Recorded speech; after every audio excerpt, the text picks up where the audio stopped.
like to, call to order the Board of Selectmen meeting for Monday, May 20th. All rise for the pledge of allegiance.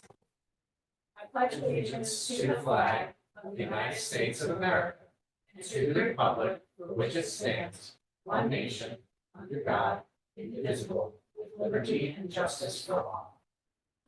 Great, thank you, everybody.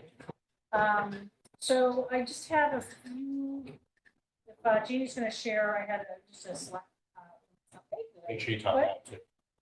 Yes, so, and I know if people had a hard time, apologize if you can't hear at home very well, I speak as loud as I can. We just have no really air conditioning or HVAC system right now, and so there's some fans.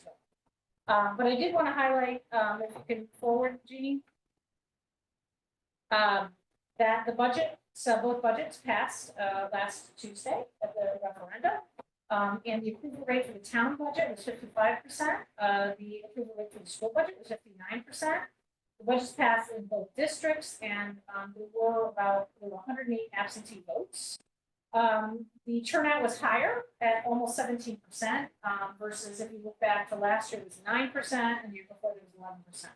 So it was nice to see more people come out. It'd be great to see even higher participation, but I think that was a good, we're on a good trajectory. And there was a lot of increased signage by the registrar of voters. They did a good job making people clear about what we were voting on. Sam once again rolled out the emergency message boards. I think we put out 3 this time, just to alert people in advance.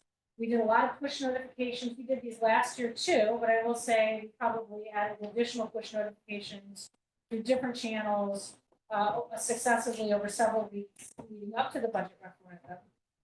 And then there was signage at the senior center, on their Facebook page, and announcements were made at both lunches as well. So lots of effort was made to get the word out about voting. The day after the referendum, the Board of Finance set the mill rate at 22 mils, and I just put a little example on there what that would mean if your house was valued at $500,000. You only taxed on 70% of that. That means you're being taxed on $350,000, and then you apply the mill rate, which is just 0.022 times the assessed value. You come up with that tax rate. So No, that's the market value. Assessed value. Assessed value, yeah. Exactly. So, and tax bills will be mailed on June 18th. You can start seeing those in your mailboxes after that to start, and then I think they don't start collecting till after that. It's funny, a lot of people get very eager from what the tax collector said, so get it right away. It's like you have 30 days. Yeah. Well, you're actually you have until August 1st. It's considered due on July 1, but it's not considered late until August 1st. So anyways, so that's an update on that. So thank you for all the voters and for people coming out to support the budgets. Next slide.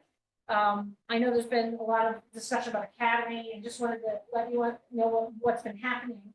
The town and our facilities department and myself have just been working kind of behind the scenes with the architect, trying to give our recommendations to the building committee about what we want to see in there, since we're the ones that are going to have to maintain and program the building. So, we're going to be submitting kind of a memo to the building committee of recommendations on some of the MEP decisions. Design plans for some of the space for town offices. So we'll submit this probably, I'm hoping to get it to them by the end of this week, but maybe move into after the holiday. And then the building committee is going to then take those into account when they do the final page turn with the architect. And that will kind of cement what will be put together for construction design documents. And then that will allow them to put that final price tag on the full package, which I know our board is eager to hear. Because right now we've talked about what can you get for $15.9 million, and then what is the budget to get everything that was discussed during the original referendum. So that is where those two things should start meeting up together in June, is what I'm hoping. But we just needed to refine some of this. I know our facilities team really wanted to weigh in more heavily on the HVAC proposal that had been the original plan. And there's a couple other things. And so they've had really good productive conversations with the architect and with Colliers. And so I think they've opened their minds is what's going to really work the best. So they're going to be recommending to the board.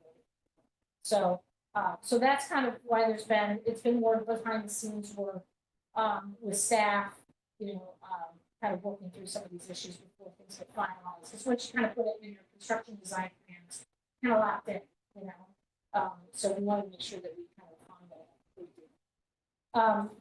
So that's kind of what's going on, with the CAP. And that's kind of my update. So, and I have some other things for the so. Any other, selectmen, comments or liaison reports? I just want to say that we had a really great grand reopening of the senior center this past week. So the kitchen is back up and running. Chef Kevin put out a great spread last week, and he's ready to serve all of our guests back at the senior center. Want to thank Austin and Heather for all their work with coordinating and navigating through that project, and also Gail from What's Cooking for all of her help in making sure that we could still do Meals on Wheels and provide some sandwich type lunches for our seniors in the community. But take a look at the June newsletter, because everything is back in action at the senior center. It was a really good event. It was, Yeah. yeah. Well Very done. nice, They did a really nice job. nice event. And, Yeah. The changes were funded by, ARPA funds that were allocated from the state. So all senior centers got a budget, so the good thing was the town, I think, had a little bit of funding in it that we had to match, but I don't think it was really, I think it was mostly funded by ARPA funds. Kitchen repairs and, new flooring. So it looks great and it's been painted. Yeah, Yeah. looks really, really good. So all of- Word on the street is I've been signed up for the drumming, so we'll see what happens. I have one quick update. So we had our Madison Youth and Family meeting this past week, last Tuesday.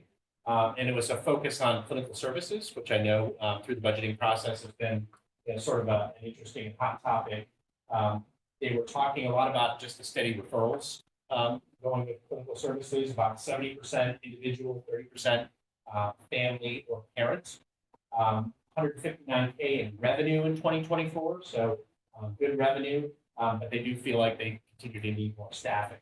The presentation was done by Angela Ahern, she's the director of clinical services, and Sydney Sutcliffe, who's one of the part-time contractual individuals on the team. So it was really well done. They did a great job, kind of talking us through all of it. We spent a little bit of time talking about the value proposition for clinical services, because I think, yes, it's filling a need in the community, but I think we need to be waving the banner a little bit more on what is the value proposition for what they're doing. What are they getting? It's accessible, it's affordable. There's not a lot available, things like that. So I think, we've got to get that out into the public maybe a little bit more, and frankly, in our hands as well, so that we understand the value. Well, maybe we have no problem. I think that'd be awesome. Was there a presentation in that? Yeah, a little bit. There was, some graphs and charts. There wasn't like, And I know you had Traditional wanted power. some more data, so maybe we have them come back and also answer some of the questions, that you raised about Right, I mean, especially. patient served the- and all that. Right, the value proposition is important, but yeah, who are we serving, how many, 159,000 over how many therapists? I think they said it was 8 bodies, 4 contractual and 4 interns. So that would be, And some of them are part-time, so they're not FTEs. but, well, I mean, is it one person 7,000 times, or is it? Right. And affordable is an interesting thing that they said, Yeah. because we have virtually universal health care in Connecticut. So by definition, it's the most affordable Yeah. for the people that are on Husky, because it's free to the individual. It did make an interesting point, though, to what you were saying, Bruce, about the number of insurances. So I guess in years past, they used to only take 1 or 2 types of insurance. Now they're up to 8. And this Sharon Clark, who works in the office, I guess she's sort of the expert in, they've got a digital platform and everything that they work on to be able to accept all the different insurance. So it's much more flexible now, which has been interesting. And a big change. A lot of the private sector therapists though don't take insurance. So, So I'm just saying, like, trying to find people that do take insurance. so I Yeah. think where we've heard Scott talk a lot about is there's not a lot of therapists practicing under 18. And this is even stressed under 10. Under 10 is a big. So there's the practice, I think there's a dearth of practitioners there. You know, I mean, I have, my data set is one. And I know that the people that my wife interacts with, they all take insurance. What they're paneled on different brands of insurance, that varies from person to person. And there are certainly cash only out there, but anybody in need who is, you know, finds themselves uninsured, right? The Husky is the thing. Quite frankly, we should all be so lucky to have Husky. It's probably the best insurance product out there. So. We do have to qualify, you have to have a certain income level. Yeah, so that's, I mean, Qualify. that's, what I'm that's, saying. yeah, That's kinda it's a bit of a tangent, but it would be interesting to see how they are. How many of Yeah. them are Our looking at it, our too, yeah. Husky versus. But Yeah. but at the end of the day, there's, Yeah. you know, there's a number of individuals that are being seen in a frequency of appointments. And then that all multiplies out to $150,000. Over eight therapists, that's not a very big number per. But it's actually, there is a level of subsidy, they have a sliding scale rate that they charge, so there is some subsidization. So that's somebody who, Yeah. so what's weird about that is that's a cash basis. And somebody who needs a subsidy, I would think we would be directing into the Husky system and get them fully insured. I mean, I'm not, I think that's all good questions to ask them, because Yeah, that's getting. into the Exactly, we can't, nuances, yeah, right? with this, these aren't, you know, we're not gonna be have Right. that conversation. But I think it'd be good to have that conversation. Yeah, you know, yeah, we in can ask them. Summer where That'd be it's great. not crazy for them, you know. Just put a little spotlight on it too. Yeah. So I think that'd be great. Yeah. Just maybe a couple dates to share too, just as we're approaching the end of the school year, that they emphasize the student report, they come and talk about kind of what's happening. June 5th is, seniors are done. June 13th is graduation. I guess there's a commitment day, May 22nd. 2 days, I guess, and that's the final where everybody comes in and wears their pizzazz of the school they're going to. And then June 3rd is senior prom. Those are the biggies.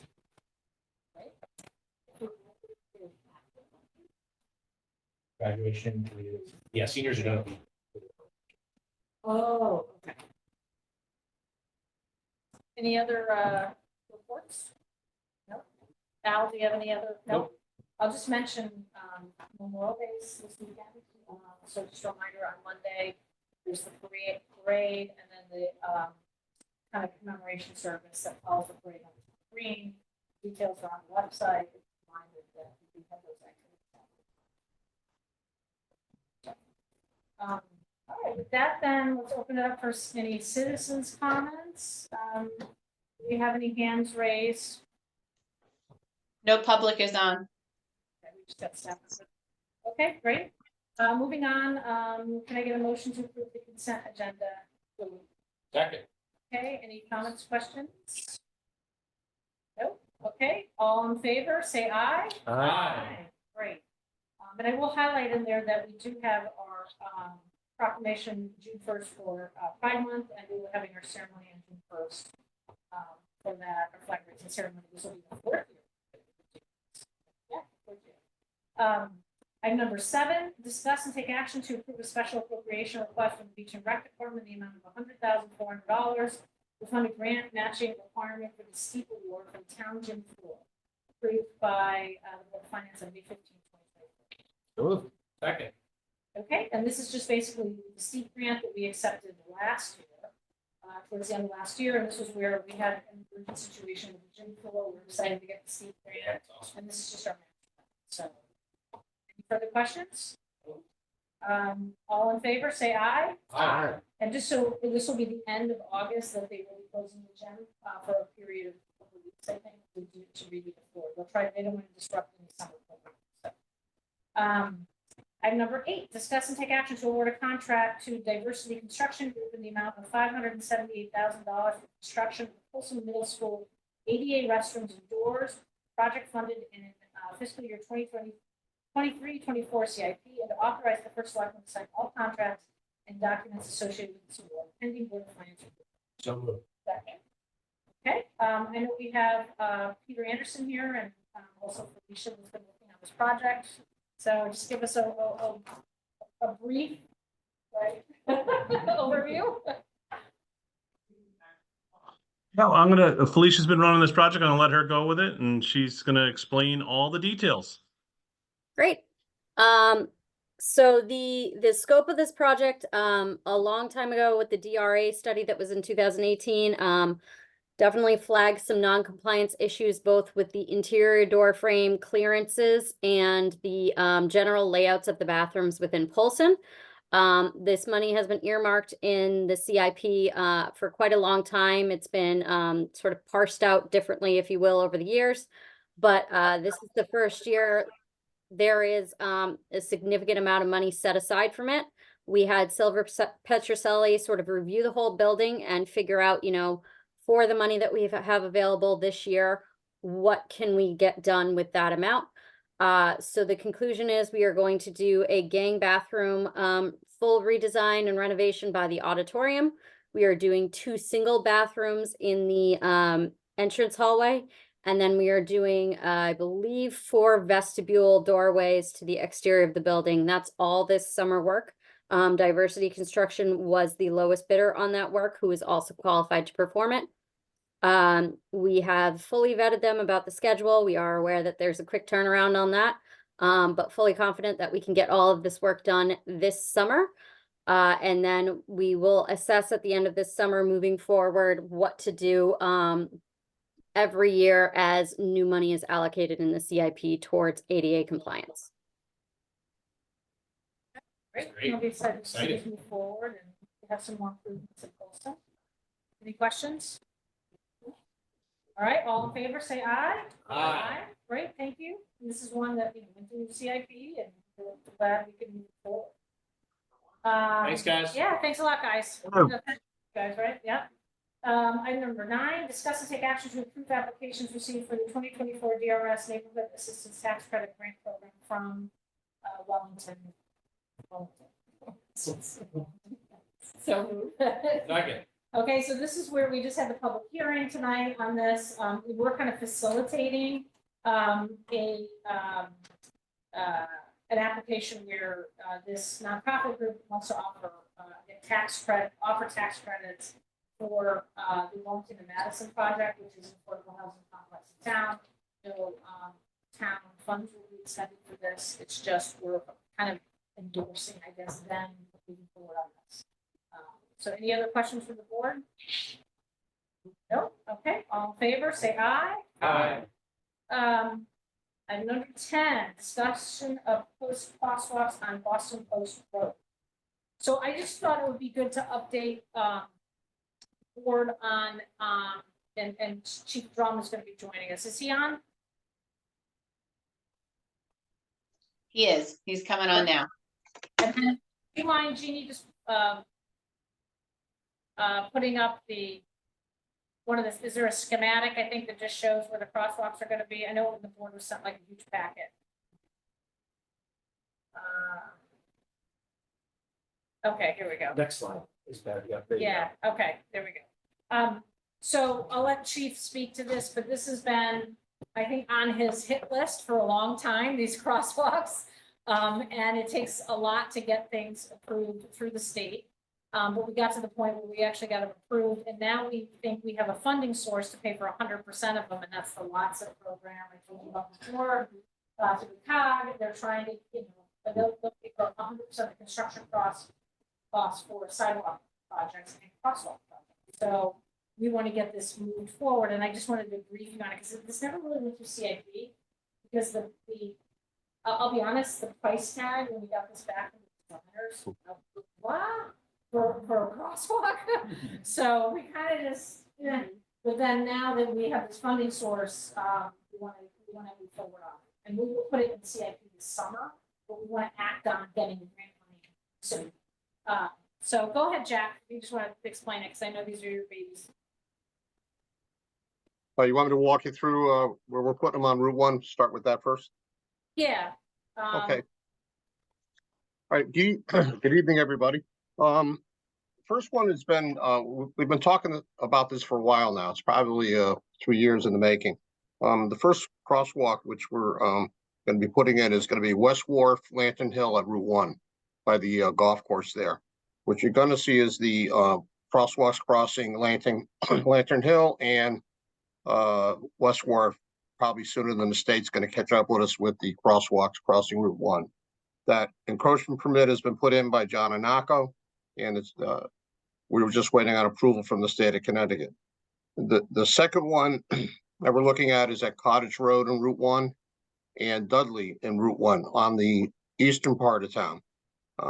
Again, we're going to put them on the town roads first with the strobes, and we're going to follow with the state approval on the encroachment ramps on Route 1 in that area. There's one additional that's going to be on Wall Street at mid-block, about the area where the new restaurant opened up. And a secondary one that we have the study on it. It's somewhat in the making. It's going to take a lot more discussion than what we have here tonight, but that's to reconsider a mid-block one downtown.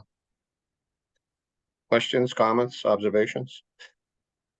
Be a total of 5, Jack? Is that what I'm hearing? Can you speak up a little? Thank you. He was saying how many, and this 3 is what we're gonna turn into lots of, because we have design plans, but we're also looking at, have identified a while back, the mid-block downtown, which should be part of the downtown center project phase 3.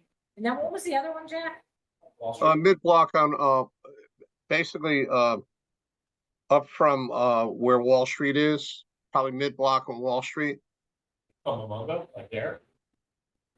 In that area there, because there's a lot more shops there now, and we've had requests from folks through my office, and then obviously for the police commission to consider for that mid-block there. I think it's appropriate.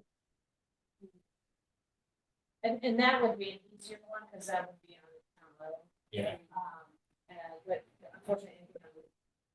The cost analysis is limited on the town road, so we're really going to have with the expenses when we have them on the Route 1 because of the compliance with the ramps and the construction to put them in.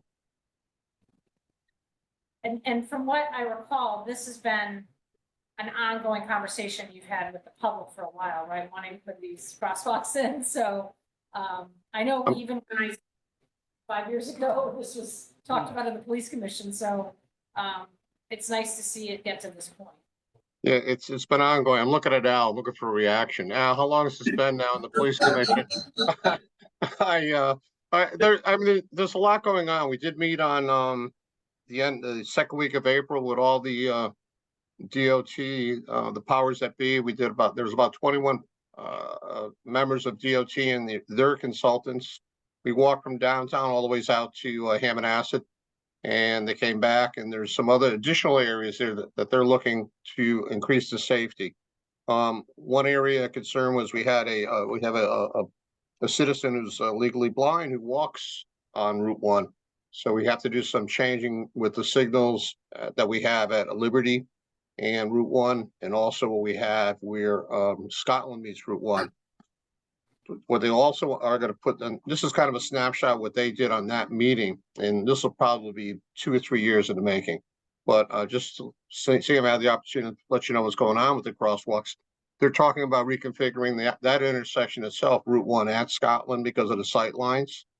And then they brought up the mid-block crosswalk again. Would we consider that? And also they talked about the possibility or value of considering roundabouts. They illustrated the one at Route 80 and 81, how it's a smaller one and it handles a high volume of traffic. So it's something that the town at some point might want to consider. Something new. Go look at Glastonbury first. That's my hometown. There's a lot of conversation up there, Jack. I'm a fan. Yeah. It's You a just mess. you have to teach people how to drive. Yeah, I think in North Madison, I see it every single day. Jack and I talk about this a lot, but it's reteaching people what does, coming into a roundabout mean. And Yielding. use your turn signal so people know you're continuing around or you're getting off. You don't The actually art of signal the on yield highway. has gone away. So I think my understanding, Jack, for this, we would come back with approval to apply for LOTSA. But the intention is that'll be pretty quick, right? We're pulling all this together and then the LOTSA funding goes to the COG. And what we're trying to do is you need to have a project that's worth $300,000. So we're looking at enhancements to make sure that we're over that $300,000 threshold. And then we would apply to the COG for the funding. But we're hearing that it's a good chance that we would get it. So, but we'll go through the normal grant process here, but I wanted to give a heads up. This isn't in the CIP just because of, I don't know, it was one of those things that was not, it was kind of put on hold because we could stay there, to be honest, so. Can I, maybe just, can I ask a quick question? Sure. Is there any data with crosswalks? Because I know we get a lot of questions about speeding on Route 1 specifically. Is there any data that says crosswalks slow people down? Yeah, well, that's not the intent of them. They kind of cringe when you say, I want a stop sign or a crosswalk to slow people down. That's that's not a traffic calming approach. It's used with traffic calming to facilitates the safe passage of obviously pedestrians. Just talking to the study where they came into town in April, they're going to come back within, they say 3 months, with that I pray they come back in 3 months, but and they're going to ask us to participate in that. This is a mandate from federal DOT back to the states. I get the feeling there is some funding on their part, but there probably is participation on our part. You know, what they are looking to do though is widening Route 1 where they can and putting in bike pedestrian lanes. And they talked of the Greenway Trail. They're talking about putting in a four-way crosswalk at the bottom of the Hammonasset connector with calming devices on the connector itself, and of course, as you approach. The stuff that we handle as the LTA, Legal Traffic Authority, with the Police Commission. That's it costs money, but it's small dollars comparative to what we have to do on the major road. So, like, most of the equipment I have, I've purchased that over the last 2-3 years, and you've seen some with special appropriations. That's ready to go. So essentially, it's either our public work or a vendor putting it in. And the maintenance, we use local people when we have to do some maintenance that we can. If not, it gets sent back to the vendor. But I think what they were unaware of was a lot of the growth development in the housing on Route 1. So I illustrated that for them, and they said, well, they really have to do some planning with Cottage Grove, right by where it comes out by Windermere, that area there, also across from the park, with perhaps another crosswalk there, and a set of traffic devices, perhaps even stopping traffic at the intersection. So it's going to be, I'm interested to see the study. We spent most of the day. They had most of the people that make those decisions there. As I spoke to, some things are going to do quickly. Some of the signage has already gone up in regards to that gentleman who requested that we have audible at the crosswalks. What I could control what happens on town roads. On state roads, I need the permission of the state DOT, and that's what we've been waiting for with bated breath for the last for a long period of time. Yeah, I think there's just been an overall shift in the last couple of years of mentality in the city. It's much more focused now on pedestrian and bicycle safety. So a lot of things that qualify for kind of safe funding qualify. So a lot of this is kind of new, and so this was kind of back burner, hoping it could happen maybe at one point. Now it's like, oh, we can actually get some funding for this to happen. So I think it's great. And then knowing that lots of it was new this year, that's why we talked about the sidewalk that we're looking at. They would fund crosswalks, even on state roads, which because we don't have a lot of collector roads that we normally qualify for lots of. But if it's a state road, they can allow funding to go there. So it's good. So this will be coming back, as we go through. But I thought it was good to talk about. Yeah. Great. So, Okay, as I get the study, I'll let Peggy know, and then we'll have a meeting in regards to that and public input, I guess. okay. Thanks, Jack. Great, thank you. Thank you. Good night. And speaking, so the next thing I just thought would be helpful, I think this was presented, that Jeannie could put up on the screen. This is just an update on our grant funded capital projects. Just shows obviously a lot of activity going on. In total, we're now up to, what was it, $18,678,000 worth of grants that we've received. So it's quite, and that's obviously including, you know, some of the big ones that we got with Academy and stuff, especially with the second Academy grant. But, so if we look at the projects though, and you look at this list, you know, we're gonna have the Bradley, Woodland Road sidewalk project, that's gonna be starting next month. We are gonna be starting construction over the summer for the Road Bridge project as well. Garnet Park is really, we're a year out from that. This food scrap program actually just completed in April, so that's closed, and now the solid waste committee is looking at, is there a way to have a permanent option available for residents? They're gonna continue to allow food scrap collection at the transfer station, that's still there. But so that's finished now, that's finished last month. American Legion, that finished last month. That was actually a state grant that we were pass around for their renovation. Academy, you know, I don't know the environmental assessment, actually, what the status of that. That was for the exterior, more brownfields. That's not for the building itself. This was a grant we received for the, that was not tied to the project, it was for the around it. So I'm not sure the status.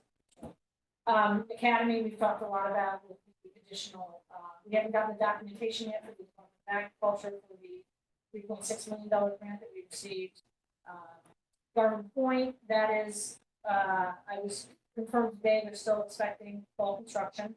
They got most of the permitting, I think, finished now. There was like one or two things they came back in and they're making some changes, but they're still saying that we're on the timeline to go construct. They bid it out in the summer and then fall construction. The Warpus roadways, that's more in design. I mean, that's been a long, that was actually through LATSA, which was the COG state money.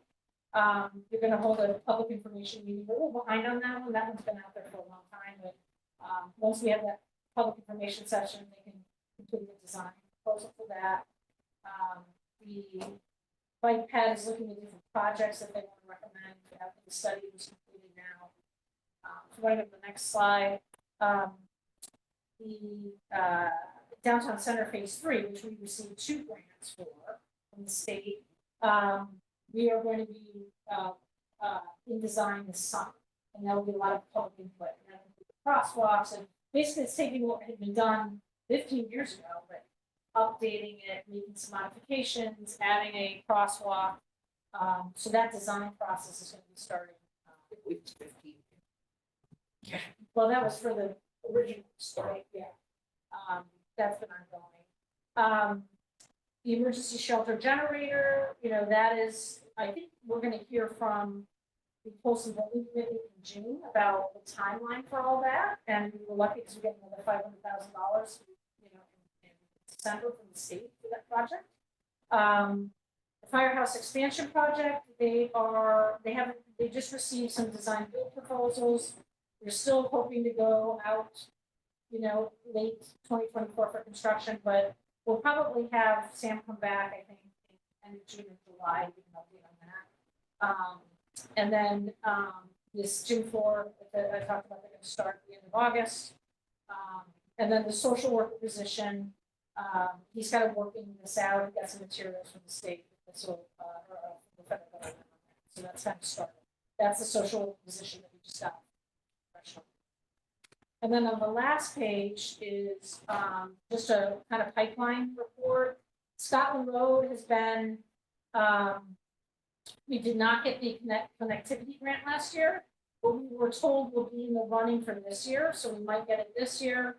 I was hoping we were going to be put in for congressional directed spending, and I was told now that there was some hiccup with qualifications for this kind of project. So unfortunately, we're not in the running.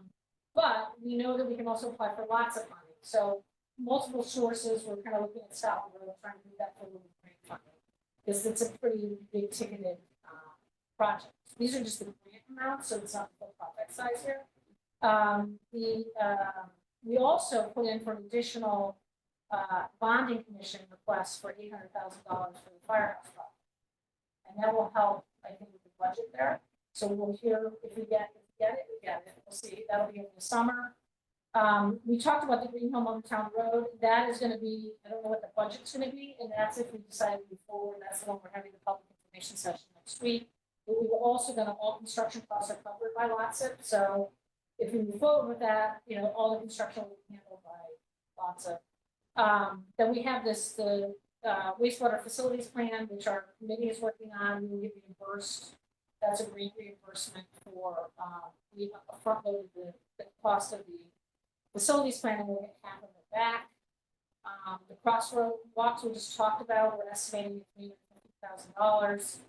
If we go forward with LOTSIP, that will be paid for 100% by LOTSIP.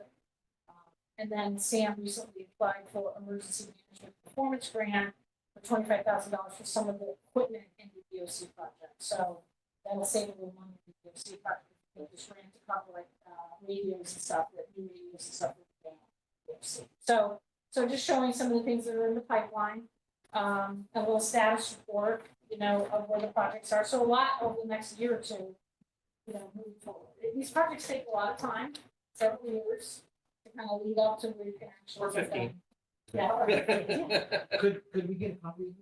Yeah, you can, it shows, why don't, Jeannie, if you could just email it to the board. So, all good stuff. But there'll be a lot of activity in town. And, we'll come in waves and, just get to see some products. So that was kind of, I just wanted to get that, because I don't think I've done that since last fall. Any other questions on that? No? Okay, well, so we move on to item number 12, discussion and preview of the town digital budget. So this is that ClearGov, we purchased towards the end of last year. It takes a long time because it basically integrates and lays on top of Unix, which is our financial software. So it pulls all the data. So Stacy's going to give an overview of roughly, it's not fully integrated yet. But I'll give you a preview. We want to make sure everything's perfect before we let it go to the public. But I thought it was, since we never on the agenda, you can kind of see what it looks like. I haven't even seen it, and I still got to write a whole welcome letter and all this stuff. So that's not on there yet. But I thought it would be a good chance for her to show it off, and the share staff would be more fun. So. Good evening. So I am going to try to share my screen. Can you all see that? Yes. Yeah. Okay. You didn't have to start with that. Thank you. Sorry, that's the first page, Peggy. I'm going to shut off my video so you're not looking at the side of my face. And I'm going to first start off by saying thank you to Kristen. The two of us have really been trying to dive into this and make this something new and exciting, and to still try to stay with the same format that we've been used to. So that being said, it is a work in progress. We're still trying to fine tune everything, and whatever's done for this, current budget that was just approved, we can only improve upon it in the future. So we're kind of trying to use the basics for now to get something up and running. Here's some feedback, but there are opportunities to improve it in the future. So I'm just going to kind of walk you through different tabs. Feel free to stop me and ask questions or give me your feedback or send emails afterwards. Like I said, we're still working on things. We're still reconciling expenditure items in previous fiscal years. And the process actually has not been that painful. The ClearGov has been very good to work with. The support has been great. The problem that we're finding now is once we reach the point that we're at, we have to now put in a work order ticket and wait for them to upload things. So things kind of took a little bit of a slower pace now. So some of the things you're going to see are not really updated because we're waiting. For example, Kristen has a meeting, I believe, on Thursday with them to try to get more data uploaded. So it's not like we can just upload data and change numbers to make things work. We need to go through them in order to do that. But it's all, like I said, a work in progress. Kristen is also in my office with me, so she may chime in if I say something wrong or she wants to just add something, because like I said, we've been tag teaming this, so it definitely is a team effort. So this is this will be a link, and we haven't decided where the link will be. I assume it will be under Board of Finance, the Finance Department, the main page under budget, but this is what you'll see when you go into the product, the digital budget book. Before I start walking through ours of where we're at right now, I can tell you to go on the town of Woodbridge or Mansfield. We've used them as examples. So if you want to see what a finalized product looked like, that may help you all. But I do think we're already, getting to where we want to be. So this, we're trying to, and Kristen worked today hard to try to get a picture up here to try to really impress you, but we couldn't get that in there yet. It also says 23-24. So we've been working for months now trying to get historical data in through 23-24. The final once we get this product or this budget book to a point where we like it, then we clone it and create 24-25. So the final product that you're going to see that should be up and running sometime in June is our plan. It will be for the 24-25 budget that was just approved. But this is like I said, a work in progress. So we started with 23-24 because we had all of the numbers. So this is the home page.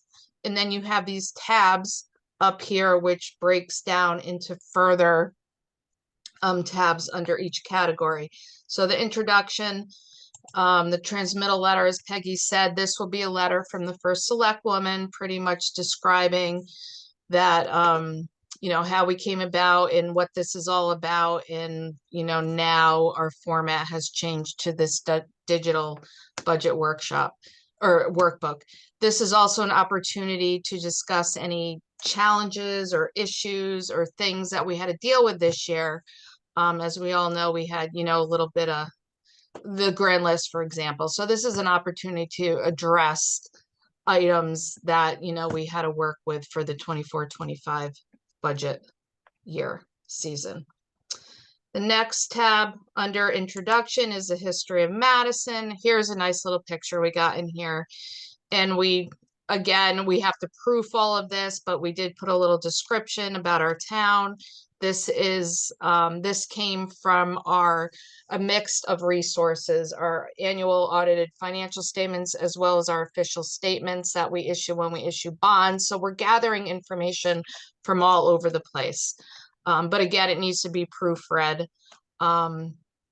What you're seeing right now is what we're working with. Once we are done, we have to literally hit a button to make it go live. So nobody can see it yet on our website.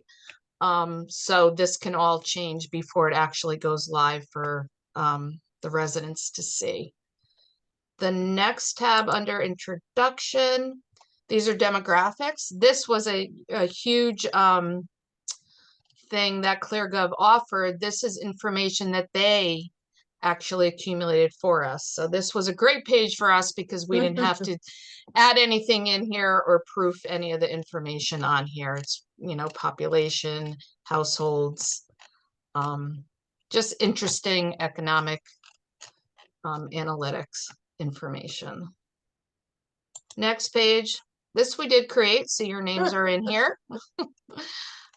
So we're listing all of the board members, organization chart. This came right out of our annual audited financial statements. It's a little hard to read, so we're going to try to improve upon that a little bit. intro to the general fund. We weren't really using that. The unique thing, well, not unique, but what Madison only has one budget. Other towns, a lot of municipalities in Connecticut have other funds that are budgeted, capital project funds that actually go, it's an actual approved budget. We only have one approved budget, the general fund. So this is a tab that we would not be using. So we still have to have a meeting with ClearGov to see if we can get, clean up these tabs that we're not going to be using. But for now it's there. Basis of budgeting, that was just really accounting gibberish. Financial policies, this we were going to kind of highlight some of our financial policies and maybe have a link to Board of Finance regulations and maybe Board of Selectmen policies. The budget process, we started just outlining our process and included our calendar in there. So this product is supposed to be all inclusive of everything that, goes into creating the budget, and then a glossary of just different accounting terms. The next tab at the top, which is the next big overview section, is the executive overview. The first tab is a strategic plan. So our plan was to just kind of give a little synopsis about our strategic plan and have a link to our strategic plan. So everything would be in this one document and you can open it up and look at it in further detail. We also, which we've been working on today, are looking to include our fund balance history. Fund balance is a hot topic.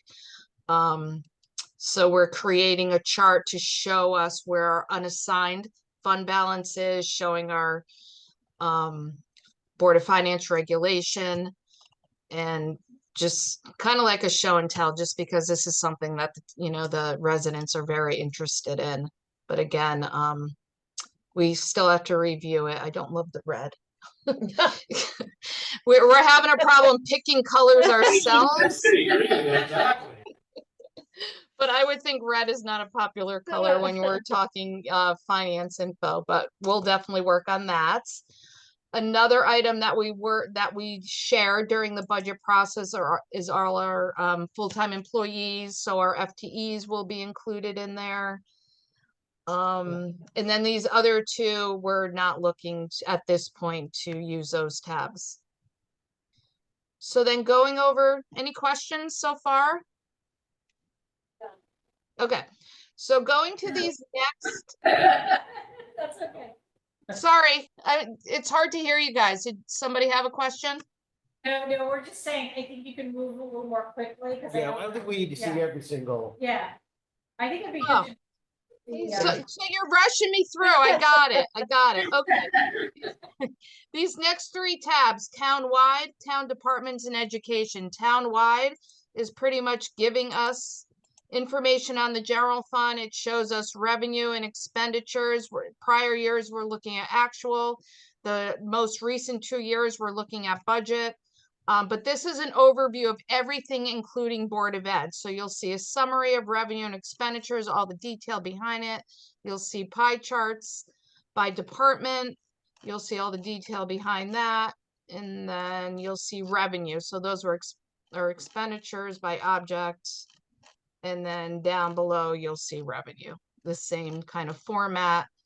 Then we go into town departments, because I know you guys look at the overall eventually, but initially you look at the town department before looking at education. So we did a town department summary, kind of the same thing. You'll see charts here. You'll see it by department. You'll see it by object. You'll see all the detail. There are no further links, so you can't link and drill down even more. But you can see every single account that we budget for here under these town departments. I'm going to go back to town departments in 1 second. Education, at this point, we are using what the Board of Ed shows. We're not going in any further detail for the education department yet. But going back to the town departments, I'm just going to pull up one department, not all 92, I'm kidding. Just to show you kind of like you'll be able to go into each department. You'll see an organizational chart. You'll see the expenditures, the history, and then you'll see it by object, and you'll see the total details, and then you'll see the revenue of what that individual department brings in. And then I'll just skip over quickly to capital improvement. So the capital improvement program is here. The 5-year plan is referenced here. What it does, we'll have a link to the actual CIP document.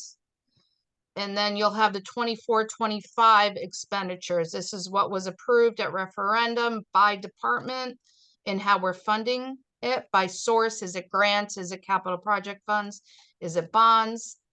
And then you'll have the full 5-year plan. Again, by department, expenditures, and how we're funding it. And then the last tab, my personal favorite, is the Madison investment plan. It'll have a link to the Madison investment plan. The PowerPoint at this point is the latest for the Board of Finance from 22. And then it will show you the annual capital funding. Again, I'm going into too much detail, but this will show you the total debt and capital project funding, and then this is your capital budget and your debt service budget. So I guess the long story short, we're trying to capture everything. We may not in the first round, but we're trying to include everything that you're all used to seeing during the budget process. And it is a work in progress. We can always improve, we can add, we could subtract, but we're trying to just give everybody, all the taxpayers, a complete picture. Any questions? Stacy, Yes. so obviously, the public at large will benefit tremendously from this type of presentation because it's literally all the information on demand. Does this system have the capability to have a draft budget in process that we can use sort of as we go through and change, add, subtract, push out, pull in, that maybe wouldn't necessarily be a public document, but would be a place where all the changes are that we could go to, but it's one document, What if it? a draft plan. Yeah, so our plan was to pretty much mirror the process that we have now. So right now we come up with our original document. So next year when we start the end of this year, we'll upload the original requested or the first select women's requested, that will be there. Then the Board of Selectmen will do their thing, and then those updates we will have uploaded to ClearGov, and then that will be updated. So our plan was to update the document as we go through the process, just like we do now. So it is a little bit of a process for us. Like I said, we have to reach out to them. They have to update the data. So it's not like it's going to be, as changes are made, it's going to be updated. We're going to do it as we go through the process as we do now, if that makes sense. Like a tab for recommended for selectmen's budget. You click on that and then you would have all the data for that. Once we change it, Peggy, I don't think we're going to be able to go back. That's good. If that's your question, will I be able to see what your recommendation was once we get to the Board of Finance? Even though the Board of Selectmen's recommendation was in between, I don't know if we're going to be able to go back to the beginning. We'll be able to see it as we go through the steps. So it'll start with first Selectmen's or first Select Woman's recommendation. Board of Selectmen now presents to the Board of Finance. That will be the new version on the website. Now the Board of Finance is done. That will be the new version to the website. I don't think we're going to be able to see the steps. Ace, that's something that I've heard from the public quite a bit, of just seeing the comparison from the different steps in the process. So what changed, and being able to see what changed. So I don't know if that's possible, but I think it would be useful. Yeah, I mean, we can see, it really is a static document. It is what we give them. They upload it and they pretty much overwrite the numbers that were there before. We have no problem, and I think one of these tabs actually had the PowerPoints. I know Peggy, had a couple PowerPoints during the process. We can definitely include those so you can see, this was from this meeting, this was from this meeting. But I do think it overwrites the previous version once we give them the updated numbers.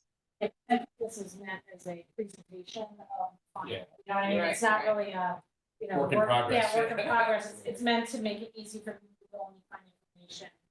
But we can find a way through those slides or whatever to capture steps along the way, like what action items have been taken. I mean, the way we do it now, there's a column, right, that shows for finance or for selectmen action, for finance action. So how that gets integrated into this, we can talk more about it, but it's a fair question. Yeah, maybe it doesn't.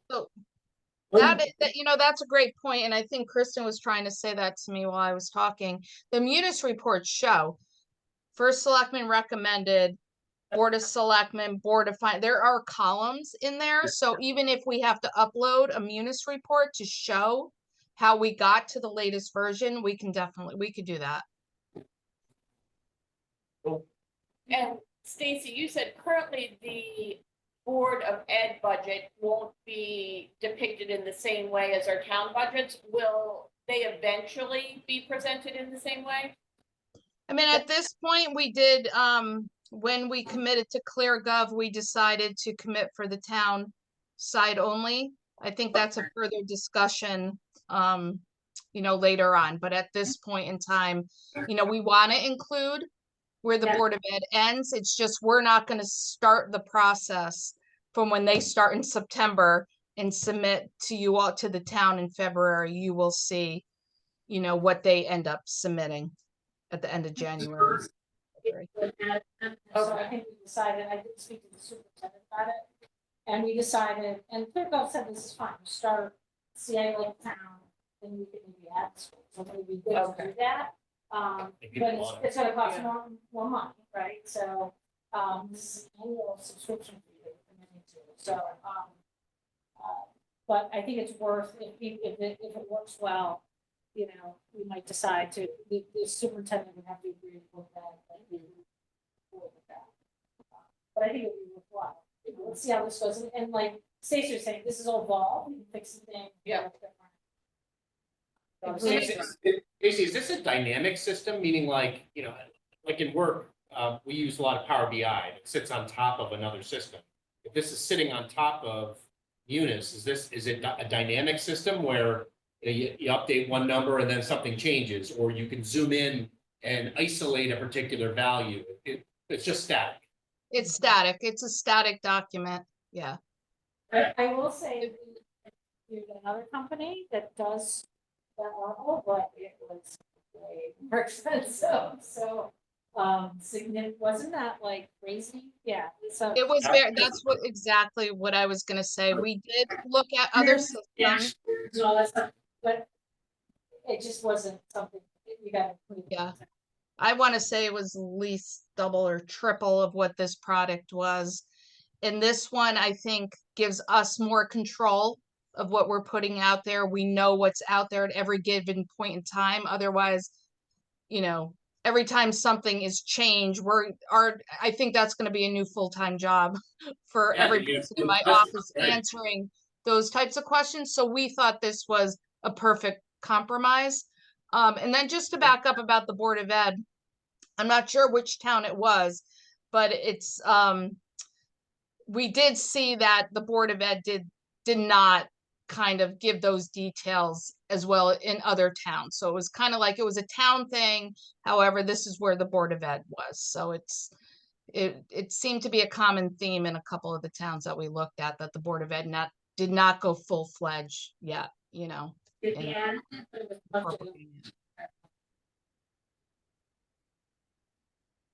The example that you gave to us, where So it may be out of scope of the conversation that you're trying to have right now, Stacy, but 2 reports, I think that would be great year-end reports for us and everybody. A summary of all the line item transfers that we did over the prior year. So, you know, we moved this money from this account to this account. And then the source accounts for any annual town operating budget money that gets swept into the general fund at the end So of the year. ending balances. Yeah. Yep. The idea being that an account that swept, you know, that left $100,000 at the end of the year to go into the general fund, that should be something we look at in the next budgeting cycle. Yeah. Why did it? That's fair. The line item transfers are a left-handed version of that. That was an account that had money and gave it to another account. I just worry that that information may be confusing to the public though, Well, because we're living and breathing it every day, but the public may not understand it. yeah. I mean, you're talking about during the budget, are using that data Yeah, as part of sure. the budget process. I mean, Well, 'cause that's what I, I did when I came up with the recommendation. We looked at the accounts, like, that's what we did. Yeah, I don't know that I would necessarily need to hide that from public, but certainly as a tool for us, Yeah. as we start budget discussions, it's a very good, I think it would be a good report. I don't we know. have that data. We have that data, Bruce. We can give you line item transfers for any given year. And we could also tell you where every account landed at the end of any fiscal year. I mean, that's right in the audited financial statements. I don't know if I would make that part of this document, but we can certainly provide it to you all for the budget process.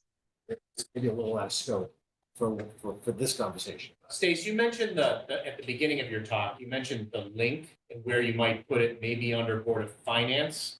I guess just a comment, and I don't know if my fellow selectmen agree, but I think as high up on the town website as possible so that people see it, know where to find it versus it being buried. Probably deserves its own. Yeah, Like Like- it's like a town budget. budget. Yeah. That's I awesome. agree. It already has it on the website. The website, one of the landing pages, Yeah, the budget's right there. It's its own little button. whenever we ask people to click into things, nobody's gonna find it. And my last very important question. Like, you can probably predict what I'm gonna ask. But I still have a binder? Still want to, okay, so I did, right before I went live, I said to Kristen, everybody can print this out, right?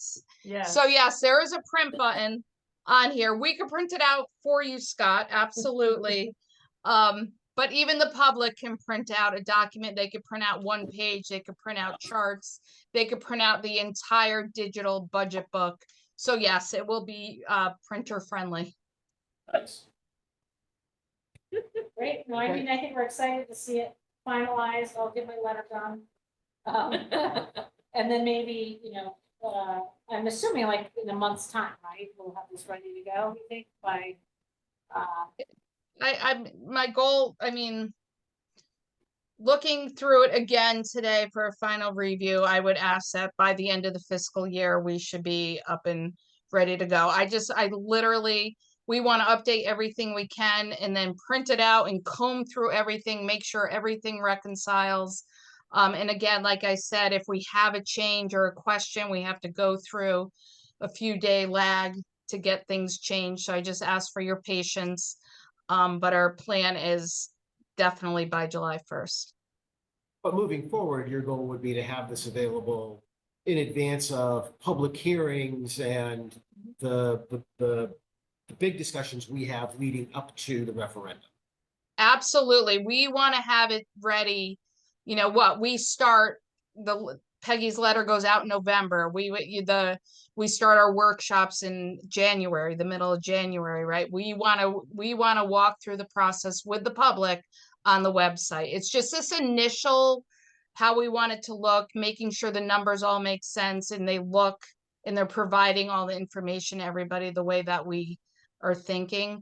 But this is the first round. We just ask for your patience to get it the way we want, but going forward, absolutely, we want to walk through the process with the digital budget book and use that during our workshops.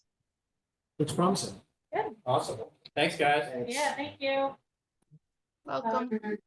That's what's exciting. I know we were talking about it. We're cleaning it off. Do it. And we met with some vendors and, so I guess with that then, any, citizens comments? We're here for item number 13.